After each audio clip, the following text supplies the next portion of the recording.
আসসালামু আলাইকুম ওয়া রাহমাতুল্লাহি ওয়া বারাকাতুহু। আল্লাহুম্মা সাল্লি আলা সাইয়্যিদিনা মাওলানা মুহাম্মদ ওয়া আলা আলি সাইয়্যিদিনা মাওলানা মুহাম্মদ ওয়া বারিক ওয়াসাল্লিম। আজকে আমরা একটা বিষয় নিয়ে আপনাদের সাথে কথা বলতে আসছি। আমাদের খামারে দেখতে পারতেছেন পরিপূর্ণভাবে গরু দিয়ে ভর্তি আছে।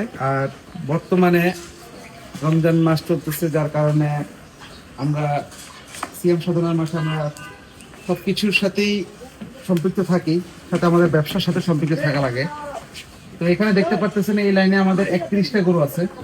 সেই 31টা গরুই আমাদের আলহামদুলিল্লাহ গতকালকে সোল্ড হয়ে গেছে।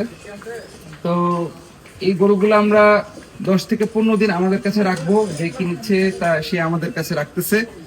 এই গরুটাকে আমরা প্রথমে কৃমি ডোজ করব, তারপর যে গরুগুলা পায়ে ক্ষত আছে, শরীরে ক্ষত আছে, সেই ক্ষতগুলো আমরা মেডিসিনের মাধ্যমে ঠিক করে দিব, এবং যত রকমের কিউরিং এর আনুষঙ্গিক যত কিছু লাগে আমরা 10 থেকে 15 দিনে আমরা এগুলাকে সেট আপ করে দেবো, যাতে যে খামারে যায় সে খামারের অন্য কোনো রকমের আপনার মেডিসিন যাতে এটার মধ্যে প্রয়োগ না করা লাগে।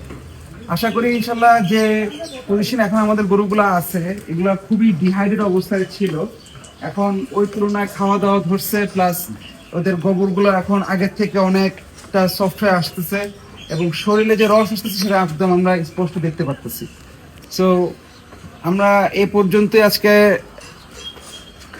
আমরা আপনাদের কাছে মেসেজটা দিলাম যে আমাদের কাছে এরকম গরু আছে, এবং আমাদের কাছে এই সিজনে এরকম গরু আরো আসবে। যে সকল খামারিরা কিউরিং করা গরু একদম কৃমি এবং খুরা রোগের ভ্যাকসিন সহ আমাদের কাছ থেকে নিতে চান, তাহলে আমাদের হোয়াটসঅ্যাপ নাম্বার এবং মোবাইলের যে নাম্বার দেওয়া আছে সেখানে যোগাযোগ করবেন। আসসালামু আলাইকুম রহমতুল্লাহি ওয়া বারাকাতুহু।